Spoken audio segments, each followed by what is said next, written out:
అందరికీ నమస్కారం।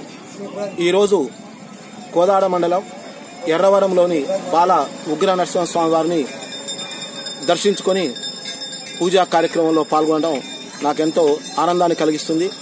ఇది నేను మూడవసారి ఈ బాల ఉగ్ర నరసింహస్వామి వారిని దర్శించుకోవటం, ఆ స్వామివారి యొక్క ఆశీస్సులు ప్రజలందరికీ ఉండాలని, అందరూ సుఖశాంతులతో ఆయురారోగ్యాలతో అష్టైశ్వర్యాలతో ఉండాలని ఆ భగవంతుడిని నేను మనస్ఫూర్తిగా కోరుకున్నాను। ప్రజలందరూ కూడా భగవంతుని మీద మాత్రమే విశ్వాసం ఉంచండి, వ్యక్తుల మీద కాదు। కాబట్టి ఆ ఉగ్ర నరసింహస్వామి యొక్క దయ అందరికీ ఉండాలని మనస్ఫూర్తిగా కోరుకుంటూ ఈరోజు ఈ ఉగ్ర నరసింహస్వామిని దర్శించుకోవటం చాలా ఆనందంగా మూడోసారి దర్శించుకున్నాను। చాలా అద్భుతంగా అనిపిస్తుంది।